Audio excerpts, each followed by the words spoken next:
A'udzubillahi minasyaitonirrajim. Bismillahirrahmanirrahim. Assalamualaikum warahmatullahi wabarakatuh. Alhamdulillahillazi arsala rasulahu bil huda wa dinil haqqi liyuzhirahu ala dini kullihi walau karihal kafirun wala karihal musyrikun wala karihal muslimun. Subhanaka la ilma lana illa ma 'allamtana innaka antal alimul hakim.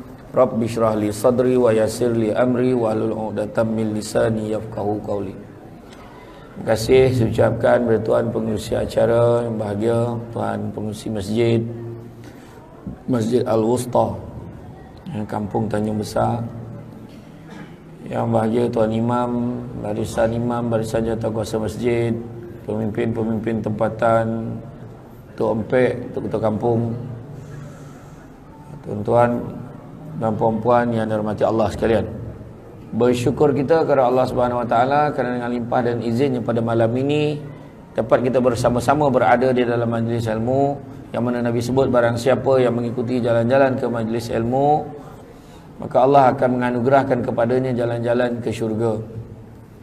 Dan siapa yang duduk dalam majlis ilmu, malaikat akan mengembangkan sayapnya sebagai tanda relanya atas usaha orang nak datang majlis ilmu. Nak beritahu bukan senang datang majlis ilmu ni. Ada orang daripada hari tu nampak banner memang nak datang sampai masa lah malam tadi rupanya dah terlepas. Ada orang memang nak datang sampai masa ada tetamu datang kat rumah dia hujung minggu, alah hari time ni lah kau nak datang, kan? Apalah. Jadi makna orang-orang yang terpilih datang, kan? Begitu juga kan kita berada di dalam taman-taman syurga ni, kan? Taman-taman syurga kalau bagi orang yang dapat rasa kelazatan ilmu tu, dia akan dah rasa dah sikit-sikit taman ilmu tu dan tercari-cari mana lagi taman ilmu dia boleh datang.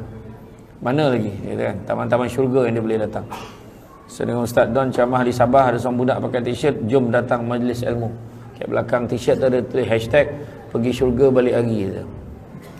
Maknanya pergi syurga balik, kan? Jadi hari ni kita cerita tentang Ma'al Hijrah Azam Baru. Ma'al Hijrah Azam Baru. Salai demi salai, kan? Dalam kalender dulu, kalender hijrah. Kemudian masa demi masa, sampai masa tahun demi tahun. Berpuluh tahun dengan ceramah Ma'al Hijrah. Berpuluh tahun dengan ceramah Maulud. Berpuluh tahun dengan ceramah Isra Mi'raj. Berpuluh tahun dengan ceramah-ceramah pasal bulan Ramadan, pasal nisfu Sya'ban, macam-macam kita dengar. Dan macam-macam penceramah datang, bertukar-tukar penceramah tiap-tiap tahun. Tapi yang sama perangai. Yang sama kadang-kadang perangai. Yang sama kadang-kadang sikap kita yang tak berubah daripada dulu sampai sekarang. Mempertikaikan penceramah pun ia juga. Contohnya, kenapa tak dia ni? Nak puaskan hati semua orang pun tak dapat. Lauk ni tak kena, lauk tu tak kena. Yang tu je yang masih lagi perangai tak berubah. Kan? Pergi kenduri tahlil rumah orang, pergi kenduri tahlil arwah, komplain tak sedap lah lauk dengan kenduri yang hari tu lagi sedap lauk, contoh. Kan? Mula tukar.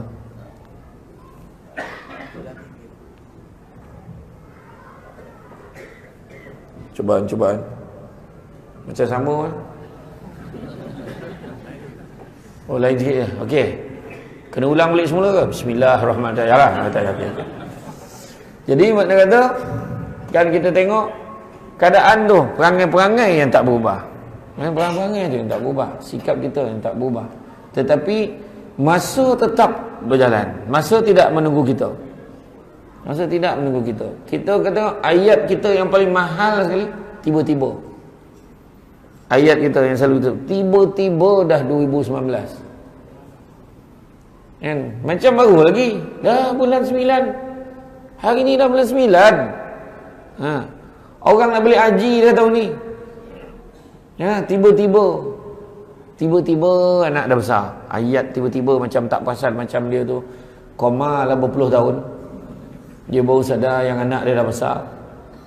Kan? Tiba-tiba dah sakit. Tiba-tiba dah terlantar. Bukan tiba-tiba. Itu sebabnya orang yang paling baik sekali adalah orang yang Nabi pesan apa? Orang yang paling cerdik adalah orang yang sedar dia akan mati dan bersedia dengan kematiannya. Saya sebut manusia selalu sebut 3 perkara tapi buat 3 perkara. Itu antara perkara yang kena kita tengok balik. Pertama, manusia selalu sebut yang dia hamba Allah. Dia sebut dia hamba Allah.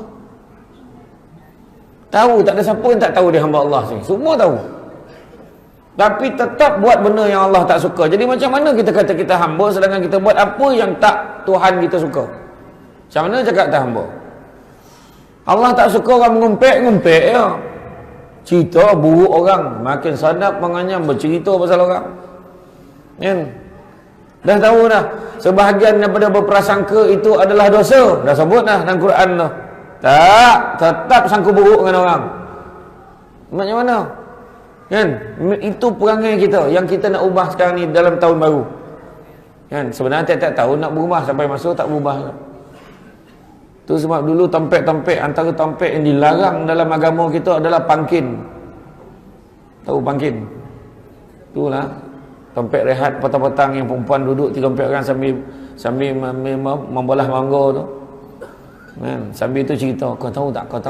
Ada cerita best ni. Cerita apa yang seorang. Dia kalau sampai berbisik tu maknanya tahap kerahsiaan itu tinggi tu. Kan? Betul tak sangka weh. Wah, sama-sama dia ya. Kan? Nak tunjukkan cerita. Ini antara benda yang kita akan tengok. Kan? Selalu sebut kita hamba Allah. Kan? Tapi macam tu juga kita tinggal solat, macam tu juga kita tak datang masjid. Kan? Majlis ilmu kita tak pergi. Kan? Kita tak pergi. Kita tahu kita tak tahu, tapi perangai macam tu kan. Tu saya kata kalau kita bangang mengaji tak salah. Tapi kalau tiap-tiap tahun bangang memang salah kita. Kan? Tiap tahun dah tahu tak pandai, pergilah belajar. Kan? Macam mana ceramah? Okey. Tapi apa masalah?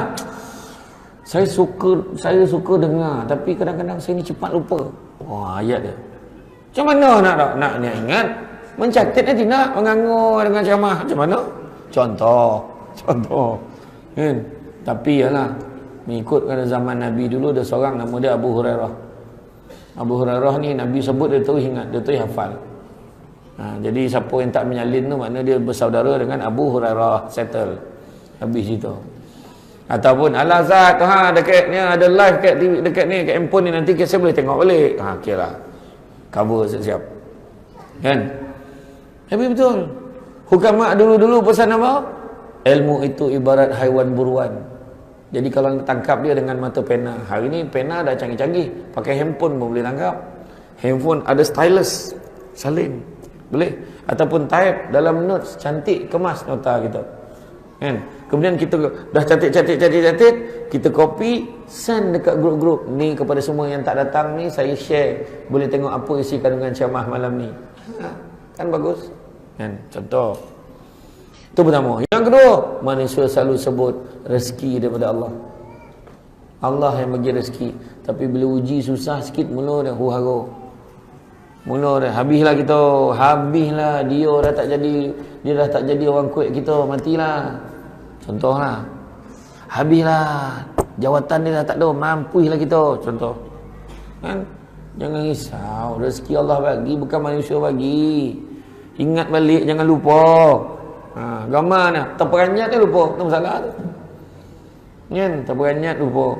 Manusia tu dia belum lagi dia ketahui yang dia tu berilmu melainkan setelah dia diuji. Ingat tak yang kisah guru tu? Kan? Guru tu dia malas nak tolong, dia ngajar anak murid dia belajar dengan dia, lepas tu anak murid dia nak balik kampung, setiap hari dia akan nyeberang sungai. Macam sungai Pahang tu lah, lebar. Kan? Lepas tu hari tu dia datang balik. Guru, kenapa? Macam mana saya nak balik ni? Kenapa pula? Perahu saya hanyut Tok Guru tu tak faham perahu nak pinjam lah. Tok Guru ni malas nak keluarkan perahu dia. Kau selawat 3 kali baca Fatihah, kau jalan teh air. Tok Guru dekat sana tu. Jadi nak murid tu, ya kau, dia pun tu. Lepas tu senyap, tak ada dengar cerita kita. Besok tu datang lagi, cakap, belajar. Lepas tu balik, belajar balik. Jadi Tok Guru ni tak adalah tanya balik. Agaknya dia dah jumpa perahu lain dengannya, macam tu. Satu hari tu, Tok, tolong Tok, kenapa? Ni ada orang meninggal kat kampung saya. Imam, Bilal semua tak ada, semua balik kampung. Habis, kenapa pula? Tok Guru je lah yang boleh selesaikan. Siapa lagi Tok Guru? Tolonglah Tok uruskan jenazah ni. Ayolah, sekejap aku bersiap. Sampai kat tepi sungai tu, tengok perahu tak ada. Ni pengaru tak tahu macam mana ni. Tok, semenjak tu ajar saya selawat 3 kali baca Fatihah. Sejak tu saya mana dah pakai pengaru lagi dah. Kau ni berapa tu? Iya tu. Dia yakin. Tok tengok ah.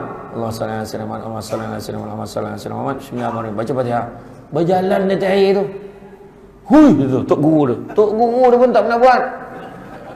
Oh jadi juga bila aku ngajar anak murid aku, alhamdulillah. Tok guru dia pula selawat 3 kali baca Fatihah. Tanggalam tok guru. Sebab tok guru dia pun kan tak ikut-ikut, dia tak yakin macam mana. Kan? Tu sebab cakap tadi belum diuji lagi. Kan? Tu sebab kalau kita tengok kadang-kadang kan, kita tengok orang tu, tengok dalam TV, orang ni kena tangkap. Kes kena tuduh pecah amanah contoh. Orang ni kena tangkap, kes rasuah. Orang ni kena tangkap. Kita tengok pegawai-pegawai kerajaan kau kita nampak kan. Kita jangan salah cakap tu. Kita gemar cakap, inilah dia, tamak. Inilah dia. Bila ada apa, tak pandai, nak jaga diri, tak ingat Allah. Ayat. Kena ingat kawan tu baru kena tuduh tau. Belum betul salah lagi, belum tahu lagi. Sebab yang patut kita cakap, ya Allah, kau jauhkan aku daripada ujian seperti ini ya Allah, supaya kita jangan kena uji macam tu. Sebab belum tahu lagi. Tiba-tiba besok tu orang datang pejabat kita bawa sebuntil duit. Tolong tuan, belum tentu kita lagi baik daripada orang yang kita cakap. Kita cakap atas dasar kita tak duduk tempat orang, kita jangan cakap. Macam orang perempuan lah, nampak tiba-tiba ada gambar lelaki tu bini ompek. Dia kata dia bahagia, alhamdulillah. Kita jangan salah cakap, gatal nak mati, mampu lagi baik. Jangan. Kan? Cuba doa, ya Allah, mudah-mudahan dia bahagia, tapi sesungguhnya Allah, aku tak sanggup ya Allah. Kau janganlah bagi aku ujian seperti ini. Macam tu lah doa. Faham? Ini gatal nak mati, dia kata kan macam tu. Kan? Tu sebab saya pasal orang perempuan kadang muda-muda kan dah cakap dengan suami, dah cukup tutup kilang. Untuk perempuan tu, tutup kilang, tak nak beranak dah. Cukup 5 cukup, 4 cukup. Ingat orang perempuan, nak tutup kilang, bincang dengan pengurus. Jangan main tutup ya. Pengurus kalau dijumpa tapak baru, jangan main-main. Dia tak tunggu dah, memang tahu naik tiang, mesin semua dah masuk dah, tak payah bayar apa-apa dah, jangan main-main. Jadi bincang elok-elok dengan suami. Kan? Orang lelaki pun dia galak-galak tapi berani tidak dah, saja cakap ni. Dia bukan takut bini dah, bini menakutkan. Orang perempuan ni nampak macam tu. Dia tak cakap kahwin lebih itu sunnah, jenayah kata. Tu lah jenayahnya kan. Tapi orang perempuan dekat Temeloh ni tak apa, dia terbuka. Saya cara senyum bila saya cerita. Mana dia semua dah redha dah dengan keadaan apa berlaku-berlakulah. Betul tak orang perempuan? Setuju ya? Pula senyap pula. Saya tak tahu nak cakap apa dah kan. Ini puji-puji, ambil-ambil ni kan. Adalah kan. Yang seorang pun tak jaga, yang seorang pun tak terjaga nak lebih. Betul tak perempuan? Betul tak? Itu keluar suara dia. Tak setuju tu kan. Tak apalah, jagalah elok-elok. Jadi kita tengok tu yang kedua. Bila Allah Taala uji sikit dah mula mengelupa. Hilang kerja, habislah abang macam mana ni bang? Abang kerja tak ada, bil banyak nak bayar, yuran nak bayar, anak-anak ni macam mana sekolah anak, bil api, bil air, rumah kita ni bang macam mana? Suami pun cakap, wahai isteriku, ketahuilah rezeki daripada Allah. Allah dah tulis dah. Rezeki abang dengan tempat kerja lama ni setakat semalam ya. Tapi insya-Allah hari ni abang keluar abang cari kerja lain, kau doalah yang baik-baik, mudah-mudahan rezeki Allah bagi. Salah kau risau. Macam tu lah doa. Kan? Macam tu. Kita habislah kita nak minta tolong dengan siapa ni, nak minta tolong dengan siapa? Tanya pun. Cuba tengok perangai orang kita. Ada sakit kepala ni, aduh tak tahu kenapa, berdenyut-denyut kepala, tak tahu pahal, tak tahu apa pasal. Jumpa doktor klinik tu, doktor cakap susah bagi ubat, tak mau doktor, bagi ubat tak mau. Jumpa doktor pakar, beg CT scan. Macam tengok, jumpa pula dah habis tu, jumpa dukun tiang. Dukun tiang tepuk-tepuk dia kata ni ada orang buat, tak habis orang buat. Macam mana ni? Macam mana? Buat ni tak mau, sudah last kali baru jumpa imam. Imam tak tolong imam baca Yasin malam ni, minta doa ke mak. Maknanya Allah Ta'ala last sekali. Nampak tak perangai kita kadang kan? Nah, betulnya apa pun mudah-mudahan Allah tunjukkan aku apalah yang terbaik jalan ni. Sakit kepala tak tahu kenapa, ya Allah bantu aku ya Allah. Macam tu lah. Kita minta dengan Allah tapi yakin tidak, tu masalah. Yakin dia tidak. Kalau yakin macam tu tidak, jadi macam guru tadi tenggelam dalam mintih sungai. Kan orang sungai.